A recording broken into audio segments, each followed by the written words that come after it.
Hey everyone, welcome to another fine episode of The Thoughtful Bro.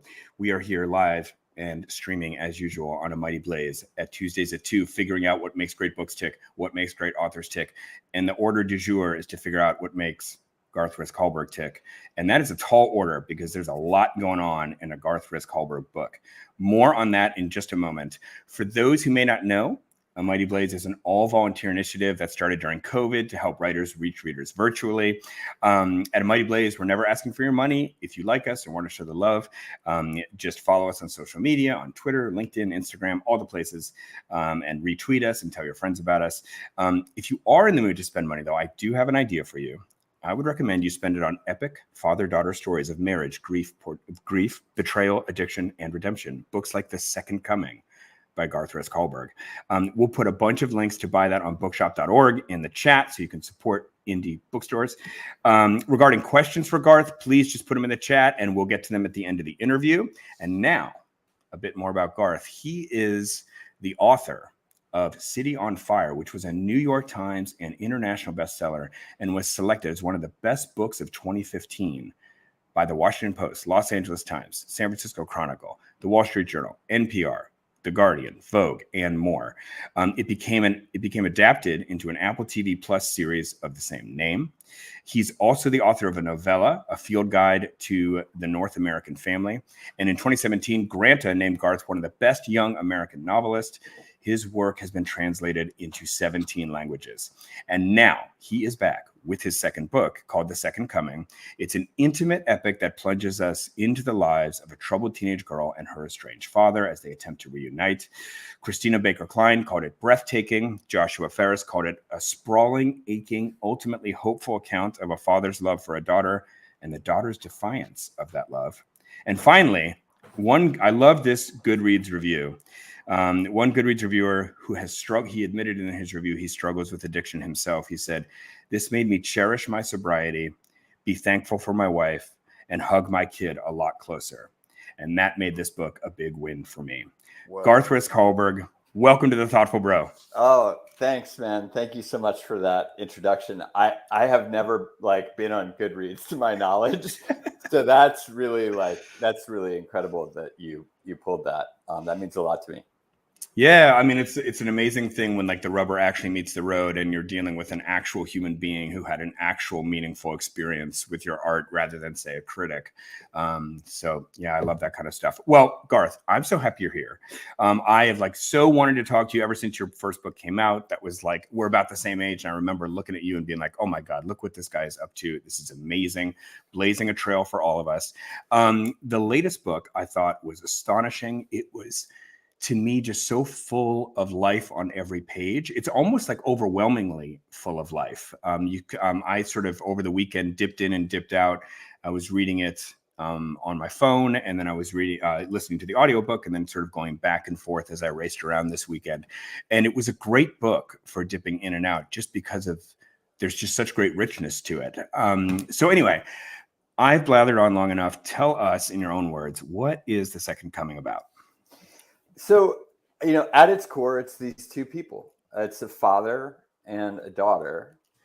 And she's 14 she's about to turn 14 as the novel opens. And she has this, he's been gone for 3 years. So he's an addict. He's been out of rehab and he feels like he's got to kind of stay, on the other side of the country to preserve his sobriety. The reader's going to have some questions about that. Number one, how committed is he? And number two, does he really have to do this? But the feeling for her is that she's lost her father. Mm-hmm. She's very bright. She's very articulate, but it's not doing her any good with that. And she has this incident as the novel opens on a subway platform in New York. And it's the kind of thing that you would know as a parent would really should ring some alarm bells. And no one around her, they're not ringing for anyone around her except for this guy, her father, who she sees on Skype every 4 months. And he sees this as his chance to become the father that he never was, and comes charging back in to save her. and calamity ensues. Oh, does it ever? Now, this book is, I have to just kind of address the elephant in the room here. This book is 609 pages long. Your first book was 948 pages long. And we live in this age of, so I hear, shrinking attention spans. And yet you've just bucked what conventional wisdom says is the trend of like trying to shorten, trying to make precise, trying to TikTokify literature. Tell me about what these big, long books do that shorter books maybe cannot. That's actually a great way of putting the question, because I thought you were going, what's the thing in football where the runner, cuts all the defense is moving one way and the runner cuts the other way? Oh, like a screen? Yeah, like opposite field. Okay, got it. But, that would make it sound like I had any real awareness of what was going on in the world, which I frankly don't. So, I'm always just kind of trying to write the kind of book that has meant the most to me. Mm-hmm. And so your question, what I think is great about the way you phrase that is like, well, what is it that those books are doing? Mm-hmm. For me, those books tend to be these like big maximalist books. And, I can think of two things that they tend to do to me that a beautiful, trenchant, short, TikTokable novel like Dennis Johnson's Train Dreams is one of my favorite examples. For everything that it does, here are a couple of things that it doesn't do. Mm-hmm. A long novel, number one, can like achieve certain effects that a short novel can't. You have time to forget things. And so when they come back, as they do in life, right? Like they come back as you move forward, they can create these reverberations that aren't available, when the reader's got the whole text sitting in front of them in one day. And I've always found those to be powerful forces for emotion in the novel. I tend to get to the end of one of those novels. The pages are running out. That there's not much more to read. And you're reading so carefully at that point, but also sprinting ahead. And it's kind of like the last scene of The Sopranos, like the tiniest little gesture, seems freighted with, huge importance. So it can awaken you to this way of seeing the world as like pregnant with possibility. The other thing that I find about these long novels is because you can't write a perfect long novel. There's always going to be like loose ends. There's got to be some slack in there, or the reader will just like lose their mind. I find that I tend to walk away from these things still thinking about them, still turning them over in my mind. What was that? What did that mean? Feeling like I've lived with the people in the book. So in short, like if my house is on fire, and I'm going to go back for some Dennis Johnson, even if my house is on fire, right? So I go to the shelf and there's Train Dreams and there's Tree of Smoke. Train Dreams I don't need to grab because I've already read it. You know what I mean? It's like I have it almost entirely inside me. Tree of Smoke, like I'm still not quite sure what's going on in that book. That's the one I reach for. Would you say that there's, what I'm picking up a little bit of is like, I'm not some kind of, I don't really understand like the slow food movement, or like I'm not a foodie type person, but I would think that like part of like the idea of like having long meals is that it's not about you have a long meal because there's more food that you need to eat in that long meal. It's more about like the actual like slowing down or like spending this long doing something. It's just sort of like has a way of adding to the effect of it. I feel like I'm picking up some of that. It's not just that there's 609 pages worth of content that couldn't have been made 400 pages. It's the fact that you're going that extra few hundred pages that itself creates some kind of different effect within the reader. Is that sort of what you're getting at? Yeah. And there's room, if you think about the model of a meal, like, this is a meal that it's like, it's me breaking bread with readers. Right. Like we're not in the same room, but somehow it's a shared experience. I'm not just like on the go making something for myself. Like what I love about those long sprawling meals is just it's more opportunity for something like unexpected or serendipitous to happen. You know what I mean? Like it's a little bit less in my control. Mm-hmm. And that's something I'm always kind of looking for is like, how can I, free the novel from me, the writer, and make it this event or occasion that's happening between me and the writer. And maybe writing long is just, one way to do that for me. Do you ever feel that the book, I mean, I'm just building off what you are saying right there. Do you ever feel like that the book is like a little bit out of control, and that's sort of like out of control by design? I mean, it almost sounds like that you're feeling like too much authorial pressure and too much kind of containment. It would kind of undo part of the effect that you're trying to have. Well, it can cut both ways, right? Like you can have like Finnegan's Wake, right? Which is, I mean, maybe it's totally under his control, but you read it and you're like, wow, this feels really out of control. And consequently, most people don't want to read it. But you can also get this kind of like schematic thing, particularly toward the end of a novel, where the reader's like, all right, like you've set up all the pieces and we all know it. And so I'm just going to watch the kind of clockwork, click into place.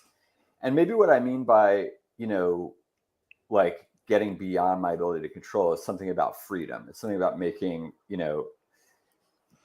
it so that there's enough that I'm trying to stay on top of as a writer, that my characters can slip out from, like children can slip out from under my watchful eye and kind of do things that still surprise me on page 599 and therefore surprise the reader. I love that. I often have different ways that I compare, writing a book and kind of having produced a book to having a child. And that's kind of an interesting new one. How does your wife feel about that? She thinks the metaphor thinks the metaphor is quite limited. And I get that too. Funny you should say that. But I like the idea that there's this kind of organic relationship and kind of like letting the novel breathe and live on its own without sort of helicopter parenting your creation, if you will. Can I say one other thing? Like, and this just goes to the long novel, because I was afraid you're going to approach it as like this technical thing, and it's just not for me that I sit down and I'm like, that's my brand. Like, let me write long. I want to be. This is more so in an age of shrinking attention spans. If I go to an actual book, I want to be transformed by it, man. Yeah. Like this book is, you asked me what it's about. It's about the transformation of these two people through an encounter with each other.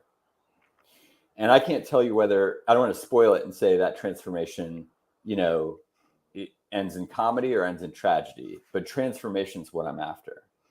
If I get like, that the Train Dreams book, or like Camus, The Stranger, like something beautiful and slender and perfect, like I'm content just to have the beauty. But if I'm going to be with you for like 600 pages, I want transformation as a reader. And so that's kind of what I'm after as a writer. And that promise of transformation is what I love about novels at this scale.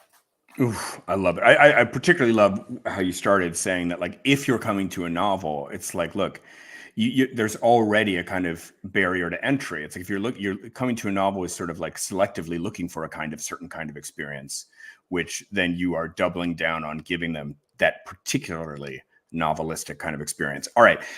We are going to spend a fair amount of time talking about your style and talking about the way you approach writing, because I think you're just such a remarkably unique writer. And I think this bears some unearthing. I listened to a podcast you did after City on Fire came out, and I want to read back to you something that you said. You were being asked about the origins of City on Fire, and you said that you sort of got to thinking to yourself, if I died tomorrow, what would I want to be working on today? City on Fire was the most punk rock thing I could think of to do. It never seemed like a publishable project well into the writing of the second draft. So my question about that is, like, what exactly was so punk rock about that book? And I think it's fair to say that, a lot of the style that you had in that book is similar to this book. I mean, I'll let you answer that, but I'm just kind of curious, like, what exactly was so punk rock about this breakthrough in your style, and what was not punk rock about what you were doing before that?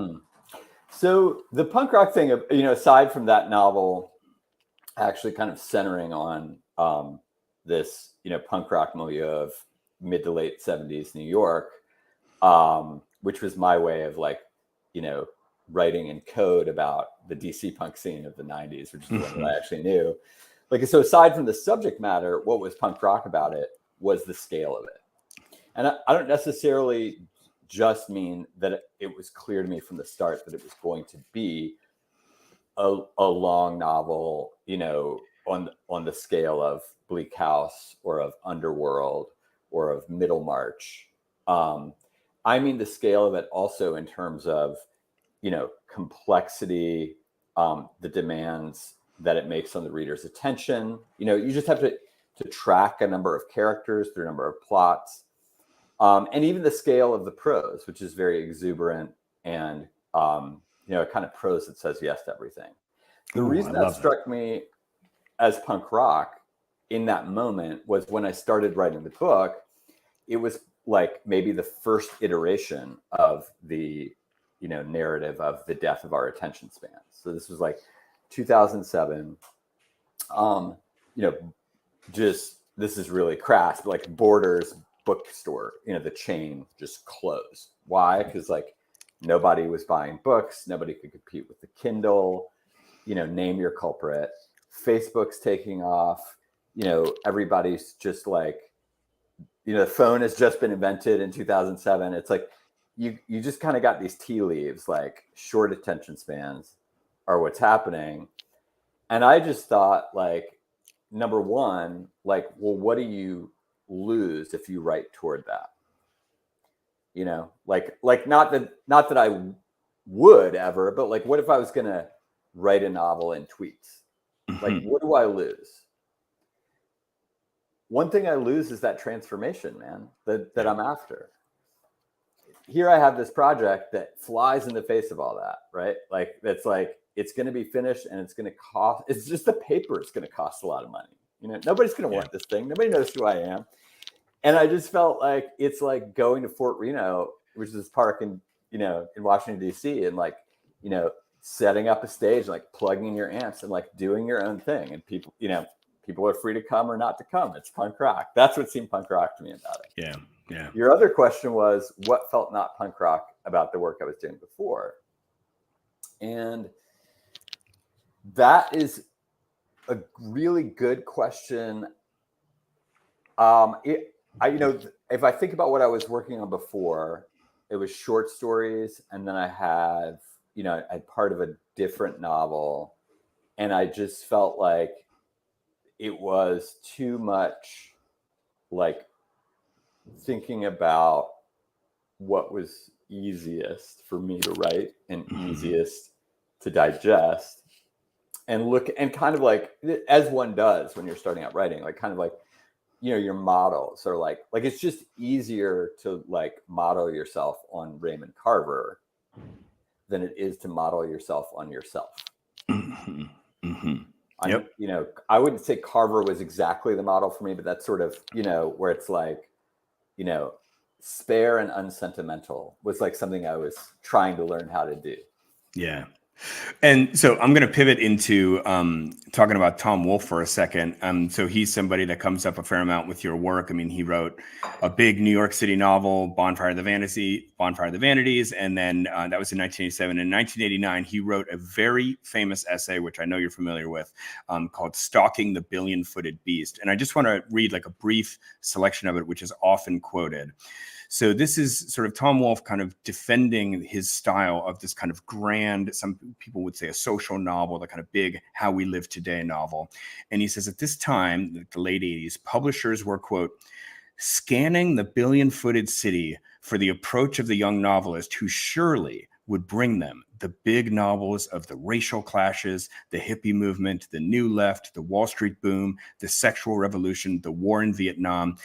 But such creatures, it seemed, no longer existed. The strange fact of the matter was that young people with serious literary ambitions were no longer interested in the metropolis or any other big, rich slices of contemporary life.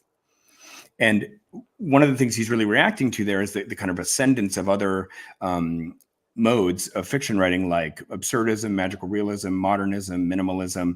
And he just felt that these couldn't really reflect the totality and the richness of American life. And his reaction was to write an enormous, explosive, maximalist, kind of all cataloging type of work. Now, I think there's lots of differences between your style and Tom Wolfe's style, but I think but there is something there, I think, to just unpack. And I'm just kind of curious about that comparison and what he said there.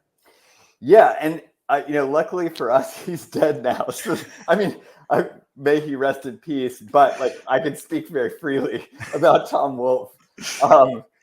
Now I can finally unburden myself of the thoughts about Tom Wolfe that America has been waiting eagerly to hear me disclose. The problem with Tom Wolfe is?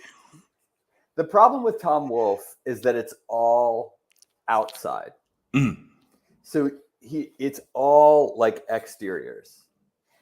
And he's not very good at getting, as Trump said, bringing the light inside. He's not very good at like getting you shine the light at interiority.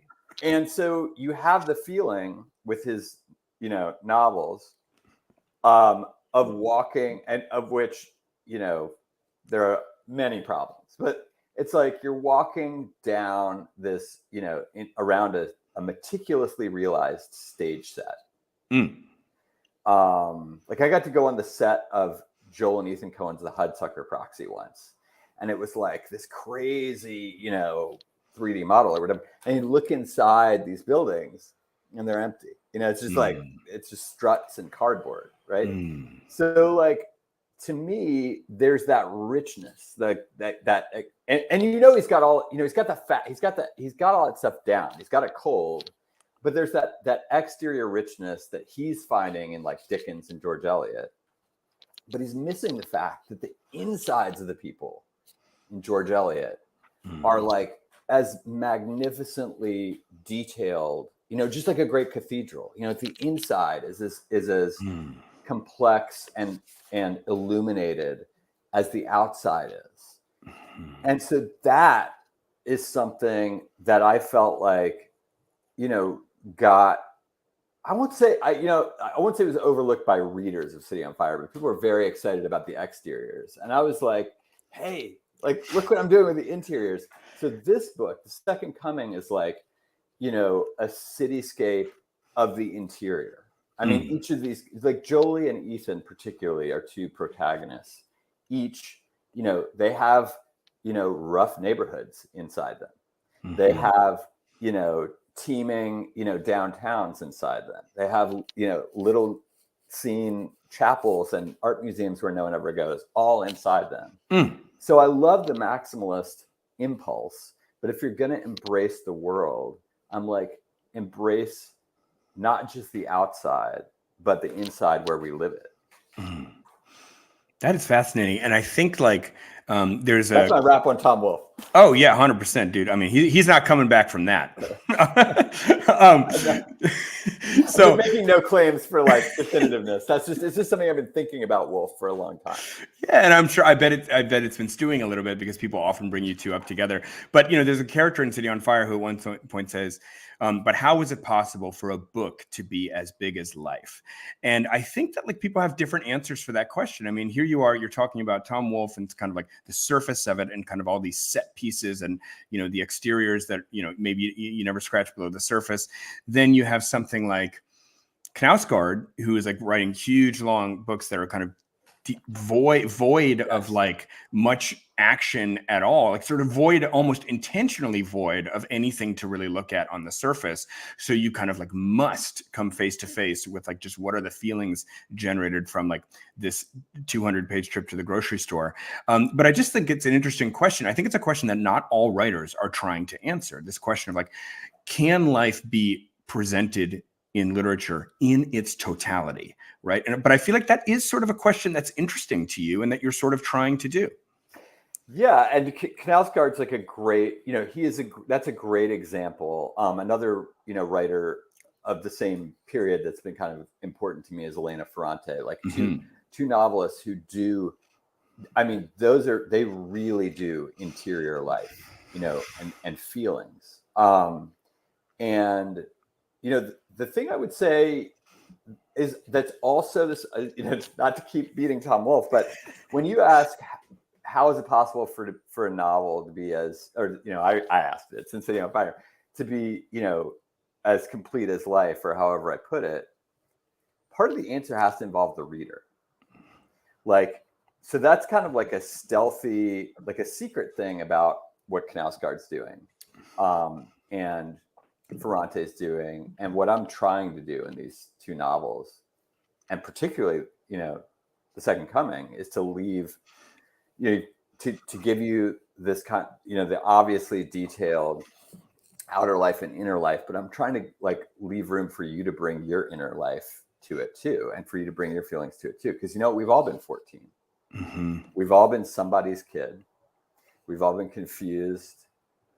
We've all been alone, and sometimes you don't have to fill up all that space to try to make it, the total picture of that. Sometimes you dab things here and there, a little color, a little sound, and then you make a space for the reader to bring themselves to it. And so that's really important. Oh yeah. Now, City on Fire came out in 2015, and then were you working on this book for the whole 9 years since then? Yeah, basically. I mean, I should say, like, I had the idea for this book in 1997.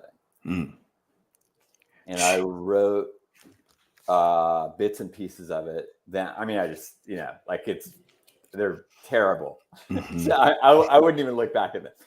I tried a draft of it in 2003 when I had, forgotten some important things about it, and it just wasn't happening. So I was like, I'm not ready to write that. For one thing, I didn't have kids then. Mm-hmm.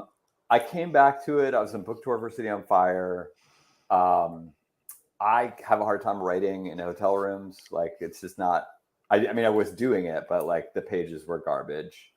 And then I got back from book tour, and within a week, I just like Jolie, our main character, just like burst into life for me. And I was like, that's it. Like, I've got it. If I follow her, I've got the book. Wow. So I kind of wrote, that was 2016.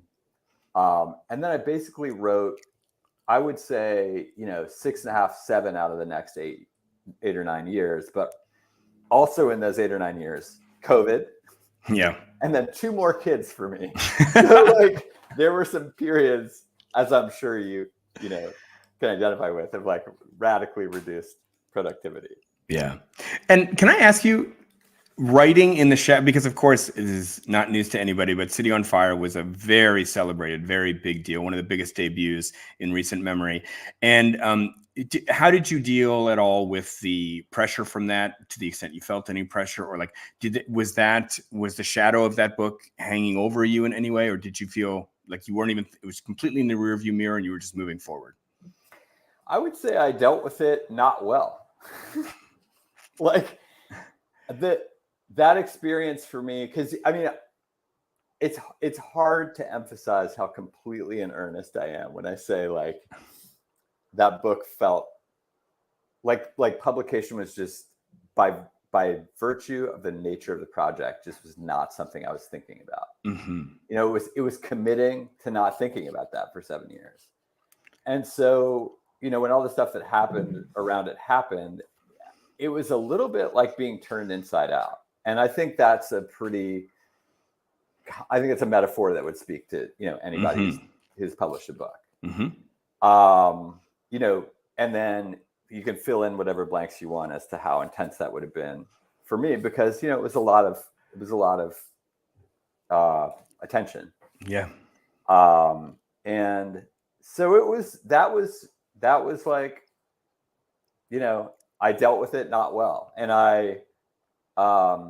when I sat down to write, the hardest thing for me, and this is why the hotel rooms were bad, or part of it, was, getting the world back out of the room, so that I wasn't trying to, like, produce instant gratification for, like, what I thought the world might want, like City on Fire 2, part 2, 900 more pages or whatever. So just that process was really, I mean, that took a long time. So I had this experience of kind of galvanic, like Jolie's there. And the first 4 or 5 months after that, you know, I wrote a lot and it was really good. And then it was like the voice, you know, of the idea of someone watching, you know, came back. And I had to really, it was like several years of just really wrestling with that. Wow. So I want to read it. Can you relate to that at all? I mean the Inside Out thing. Yeah. I mean, my book came out like 2 months ago, and congratulations. Yeah, thank you. Awesome. Yeah, and that's my debut novel, and it's so it's my first time. Yeah, you've never done it before. Never done it before, and so it's incredibly exhausting. It's incredibly exhausting, and it's not like just being on, like you have to be on stage and like, you know, give a toast at somebody's wedding or like give some corporate presentation or whatever it is. You're like on about the most kind of sacred and important ideas inside you.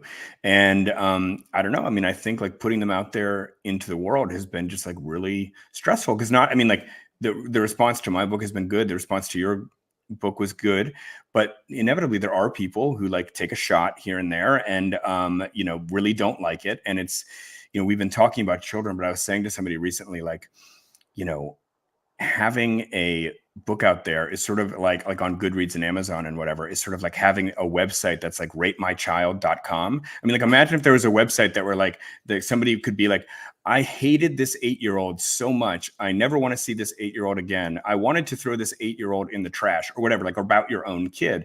That website sounds horrific to me. Like you would never read it. So why would anybody ever want to expose themselves to like some critical assessment of their own work? It's like so profoundly stressful. But that's sort of like what you're going through for the first couple months after pub. Yeah. And it's hard to fight through the thickets of that. I actually think of it as like rate my insides.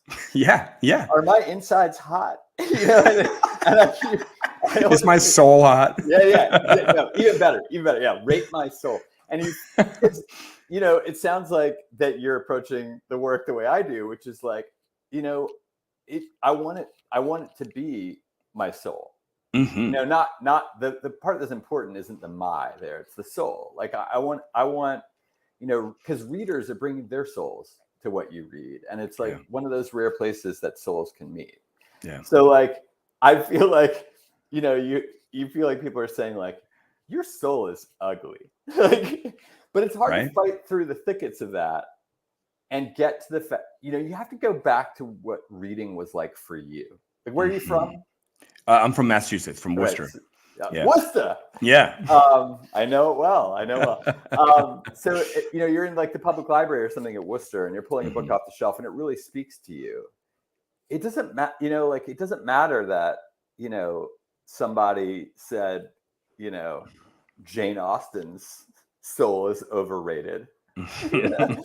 So I think it's just challenge. I think you just have to, you know, kind of like try to create some separation from that stuff as much as possible. And that was what was the struggle. Back to your question. I mean, it's a struggle. It's not easy. It's not easy. And the negative hurts way more than the good feels good. So I just want to spend a little bit of time here at the end of the interview talking actually about The Second Coming, which is such a wonderful book. And I want to give people just a taste of kind of like what it's like reading this. And I think it goes back to the comment earlier where you're talking about your critique of Tom Wolfe is that it's all exterior. And what you're hoping for is that interiority, and the way that a big book like this can allow interiority. I mean, I think your kind of page by page writing style mixes the exterior and the interior in this wonderful way. Now, look, this passage is going to take about a minute or two to read, but I think it's like sort of the compounding, building nature of it really. You need to kind of hear the whole passage to get the feeling for it. So this is about on page 250 of the book. So you're describing the New York City streets. Great book of New York, by the way. You love New York the way I feel like only an outsider can love it. Like when I lived in New York, I loved it that way. But we'll get to that in a minute. Here's the passage. Elders chumming to watch a playoff series through the window of a discount store, while uniformed school kids jockeyed for rider toys out front.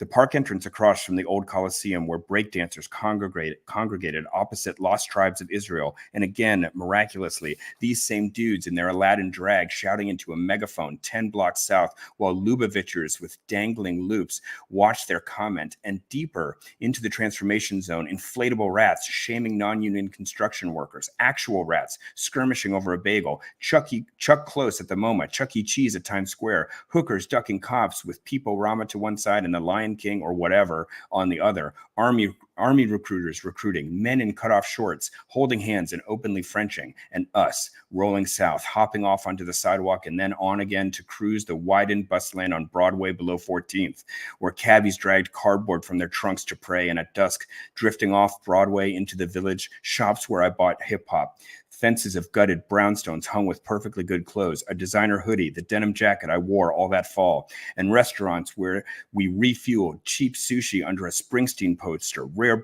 burgers on paper plates, the best Brazilian, the best pastrami, egg creams with egglessness she vouched for, chased by more coffee in an anarchist cafe or that one tavern on West 4th where 50 years ago I informed her a young Allen Ginsberg and a young William Burroughs either played pool or helped conceal a murder. I couldn't remember which. All those non-carding bars holding nothing for me to fear anymore, since now she'd X'd both our hands and we grew more and more sober on refills as the people around us grew more and more drunk.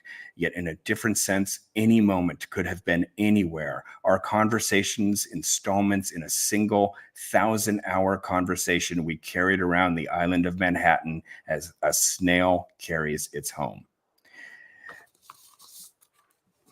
Bravo, sir. Longest sentence in the book, by the way. Yeah, I think it was actually 2 sentences. Okay. Yeah, the first one is the longest. That's right. By design is the longest sentence in the book. Well, that's funny that I picked that one out because it just, I mean, you know, the question earlier was, is there a way that literature can represent all life? It can be a book be big enough to hold all life? I think there's also a different question, which is similar, which is, can any book hold all of New York City? And I think something like that is not only trying to take you through the Wolfian surface of New York, but then also take you inside the relationship of these two people and how their odyssey in this very long sentence through these different neighborhoods of New York and all the things they ate and saw and smelled, like how that it was really about their relationship and their conversation. Just wonderful stuff. And there's a layer to that too. I mean, I should say that sentence or those 2 sentences are from a long letter that Ethan, the recovering addict dad, is writing years later to his daughter. And she doesn't have much of a sense of where she comes from because he's out of her life. And she's thinking, as I often thought of my own parents, like, how did these, as we all think of our own parents, how did these 2 people ever, get together? So he's trying to tell her that story. And there's this tricky layering there because he is the one seeing the city with that besottedness of an outsider. Mm-hmm. He wants so desperately to be a part of it. And there's a way in which his New York and Jolie's mom's New York, because she's from New York, are not quite the same. Mm-hmm. But this is the closest that they come to touching is like this. That's why it's the longest sentence of the book. And it's like, that's the only happily ever after that Jolie's parents get before it all sort of falls apart. Mm. So there are layers, he's the one laboring under the delusion of, I can capture this all in words. And hopefully the reader's sitting slightly outside it being like, you poor kid, like you're never gonna get back there just through words. Mm-hmm, mm-hmm, mm-hmm. Yep. Okay. So I want to ask you one more question before we wrap. I think that there is an interesting approach to time in this work. Like you have this way of like, something will happen, but then it will immediately be, you'll talk about what might have happened or what the person imagined to happen. And then also layered on top of that is what will happen later. And then also tucked in there will be like, and that's because of what happened before. And there's a way that sort of like all the moments of the past and the present seem to mix together. And there's a way that like the past and the present and even the imagined past and the imagined present and the imagined future all mix together into the book's consciousness, into the kind of single moment of that you're representing. And I just wanted to turn that back to you and kind of ask you about why is that? And what are you trying to do with time there? It's probably just like an artifact of brain damage. Like, it's just what you're describing sounds like, very similar to me to what it feels like to be alive. Which is to say, I'm always in any given moment, like I'm always not any given, most moments I'm on my way to somewhere, like I have somewhere I'm going, and I just came from somewhere. And then and I'm also thinking about, different parts of the past that this moment came out of too. I feel like one of the challenges of the technological moment you were describing, apart from attention, is that it like replaces that to the degree that it's not something just personal to me, with this kind of sense of instead like the streaming now, the overwhelming now. It's like news, breaking news, chyrons or whatever. And I just feel like, again, if I'm going to go to a book and I'm looking for that transformation, part of what I'm looking for is a reawakening of that deep experience of time. And for both of these characters in this novel, part of the plot is that is damaged for them.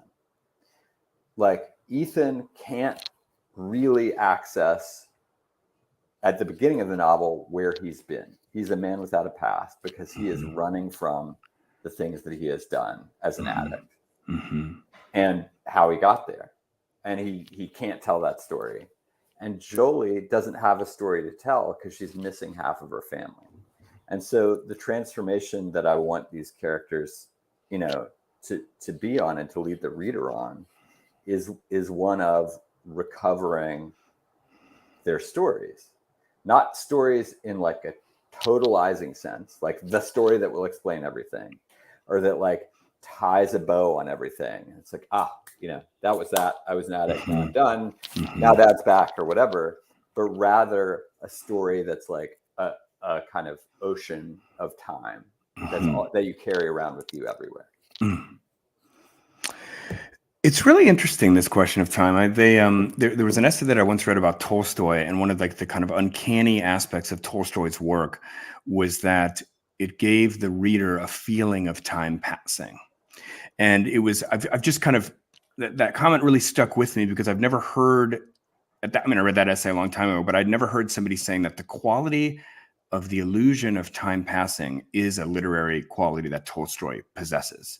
And here you are also talking about, sort of in a way, it's been a large part of the subject of this interview, and kind of the way to create artistically this illusion of transformation, and to pass that feeling on to the reader is, there's many aspects of your writing style that contribute to that. Well, it's like you can, sometimes you read a book and sometimes you live a book. When you read Tolstoy, you live the book. And some of that, again, is just like the scale, right? You get to the end, you're like a different person than when you started, and you feel like these characters have grown and changed. So, whether or not I've managed to succeed or will ever manage to succeed, it just seems to me like the kind of work that means the most to me, and therefore the kind of work I want to be doing is the kind of books that you live. And living is sometimes uncomfortable. It's sometimes challenging. It's a lot. It's a maximalist. It's a maximalist experience. Life is maximalist. It's not. Life is not minimalist. Yes. But like the kinds of books that you live, and not just the kind of books that you read, are the ones that are the most important to me.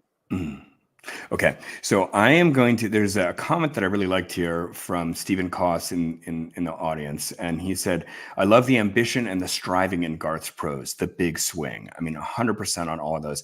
I just want to ask you, like,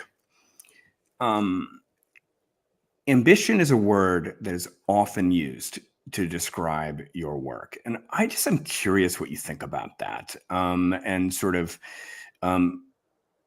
Is that what you'd call yourself? What do you think? Yeah, I'm cool with that. Like, I don't.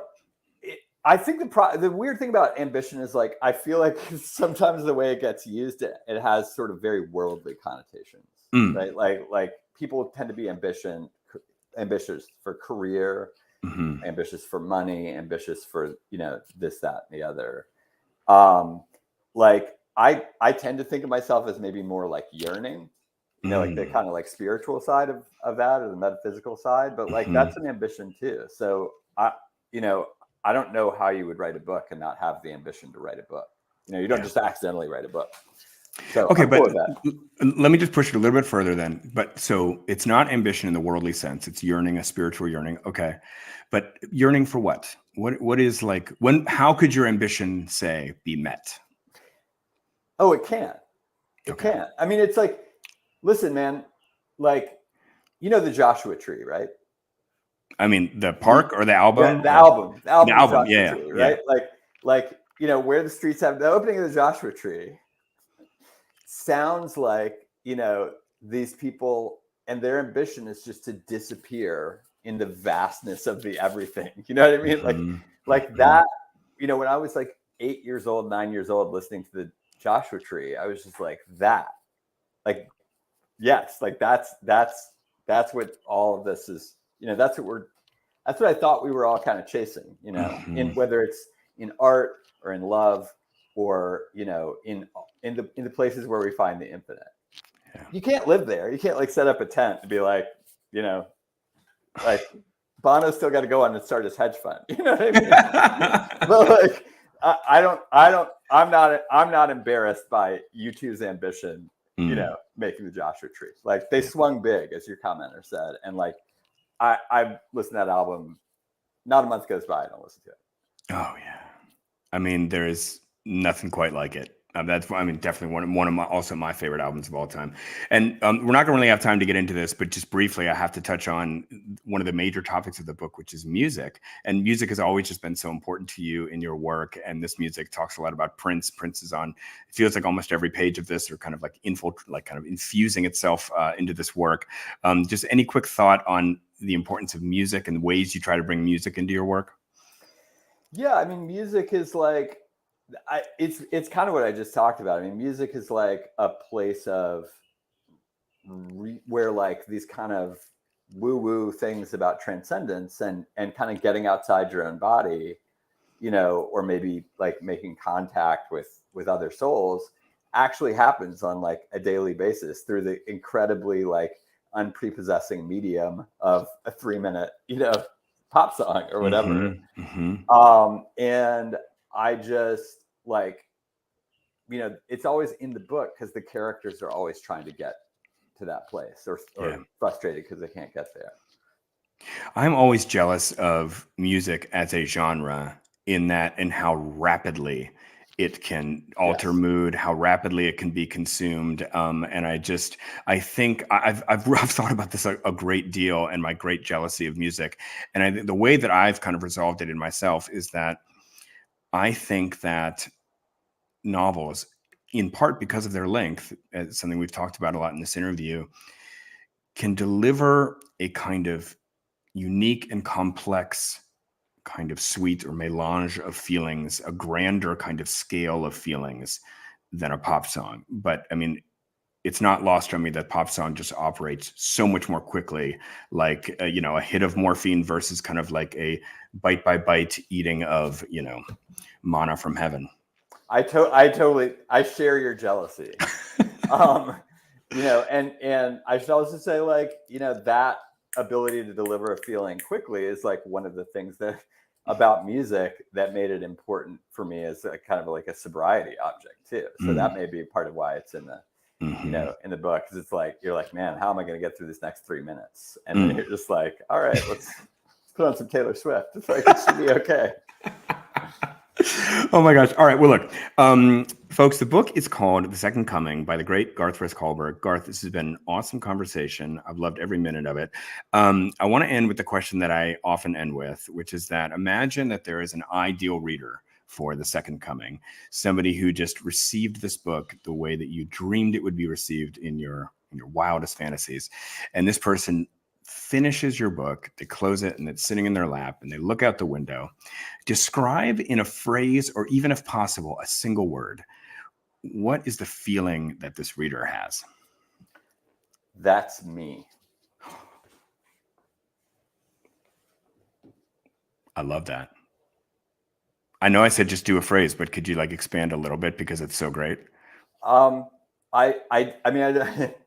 I thought I nailed it, man. No, you did. No, you did nail it. Now this is like the director's cut. As you were talking, I was like, it's very clearly like that's like, it's not that you're supposed to say, you know, I've been through exactly these experiences, or even that I demographically match, you know, this. I'm a 14-year-old girl, or I'm a recovering drug addict.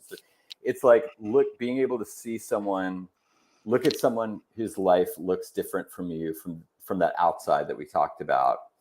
And then having brought enough of yourself in the journey inside that character and finding the place where they're you.